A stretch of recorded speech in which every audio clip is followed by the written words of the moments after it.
Good morning, everybody, and welcome to today's Eastern Pacific Tropical Basin Update.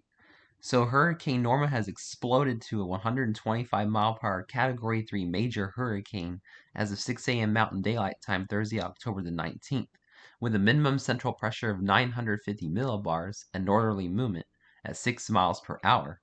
We also have Invest 91E to the southeast of Norma, with a 50% chance of tropical cyclone formation over the next 48 hours and an 80% chance of tropical cyclone formation over the next 7 days. So, looking at the latest National Hurricane Center cone for Hurricane Norma, Hurricane Norma is expected to maintain major hurricane status through early tomorrow morning, remaining a hurricane through Saturday afternoon, and then slow substantially as she skirts the southern coast of the Baja Peninsula of California, potentially making a landfall around Cabo San Lucas at 12 a.m. Central Time on Sunday, and then only crawling to the east in a 12-hour period by 12 a.m. Monday, and slowly approaching mainland Mexico by 12 a.m. Tuesday morning. We already have a hurricane watch in effect for the southern Baja Peninsula of California, including Cabo San Lucas. So make sure you're making hurricane preparations if you live in the southern Baja Peninsula of California, including Cabo San Lucas. Looking at the latest Zoom Earth satellite imagery and interactive cone for Hurricane Norma. Hurricane Norma exploded from an 80 mile per hour hurricane yesterday afternoon to a 125 mile per hour Category 3 major hurricane this morning. A crazy fast explosive intensification. We see clouds spreading across southwest and central Mexico. We see nice spiral shape. We see the clouds fanning out in all directions, indicating a favorable environment for continued maintaining of strength or slow intensification.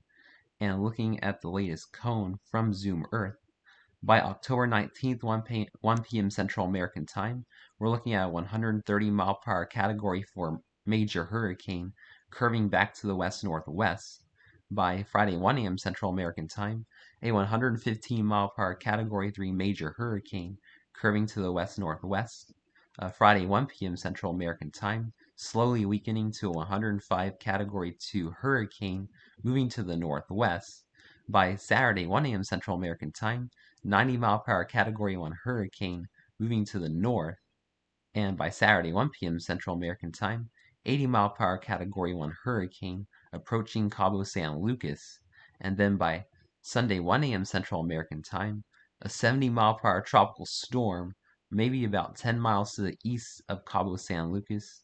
And as I mentioned, in about actually a 24-hour period, Norma's barely going to crawl about 50 miles to the east as a 60 mile per hour tropical storm, and then by Tuesday 1 a.m. Central American Time, a 45 mile per hour tropical storm approaching mainland Mexico. So looking at the satellite loop for Hurricane Norma is looking very impressive on the infrared satellite.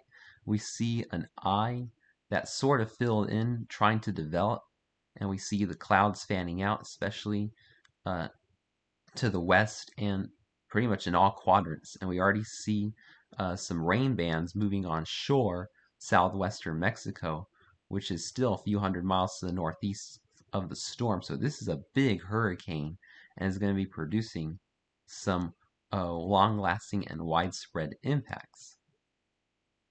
Looking at the latest Hurricane Norma model guidance track, the spaghetti model plots. The spaghetti model plots are a little bit to the southeast of the official track, with the majority of the spaghetti models taking Norma maybe about 50 to 80 miles to the southeast of Cabo San Lucas and the southern Baja Peninsula of California in the next 48 to 96 hours. So there's also some disagreement in the timing, as Norma is expected to slow down before making a potential landfall in the Baja Peninsula of California. And then as we go into the next 5 to 7 days, we see model tracks bringing Norma into northwest Mexico and a couple bringing it to Texas there's likely going to be a rainfall and flooding potential in Texas as well from Hurricane Norma in about a week or so. And looking at the intensity model guidance for Hurricane Norma, Norma is expected to become a Category 4 briefly in the next 12 hours, but then begin to rapidly weaken as she moves over colder waters and encounters wind shear over the next 24 to 48 hours, weakening down to a Category 1 hurricane, weakening to a tropical storm in the next 4 days, and then likely becoming post-tropical in the next 6 days as Norma moves over land. However, we do have a few models keeping Norma intense, likely further east over the next several days. Now, looking at rainfall accumulations from the GFS European and Canadian models, starting with the GFS model, about 1 to 3 inches across portions of far west central Mexico, and then along the coast of the Baja Peninsula. This is going to be a very tricky forecast depending on if Norma takes a slightly farther northwest track or southeast track. It's going to have big implications on the rainfall totals. So right now, about 2 to 5 inches along the coast of Cabo San Lucas and the Baja Peninsula of California. However, if Norma moves just 50 miles to the northwest, could be seeing totals as high as 11 to 12 inches.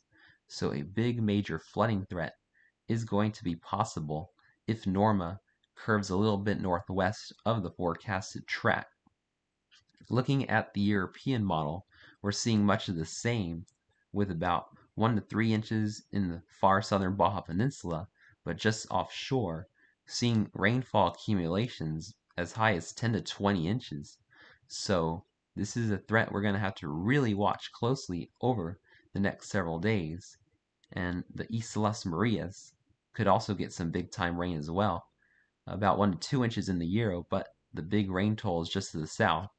And then looking at the Canadian model is bringing the shield of 10 to 20 inches into Cabo San Lucas, and the Islas Marias up to 7 inches. So if you live across Cabo San Lucas, the Baja Peninsula, even Western Mainland Mexico, and the Islas Marias, make sure you're really paying close attention to Hurricane Norma, as there could be a big flooding threat due to this slowdown of the hurricane near or over your area. Thanks for watching this morning's update on Hurricane Norma. Make sure you're making hurricane preparations if you live in Cabo San Lucas and the southern tip of the Baja Peninsula of California, keeping a close eye in the Islas Marias and far western Mexico in areas like Mazatlan and Culiacan.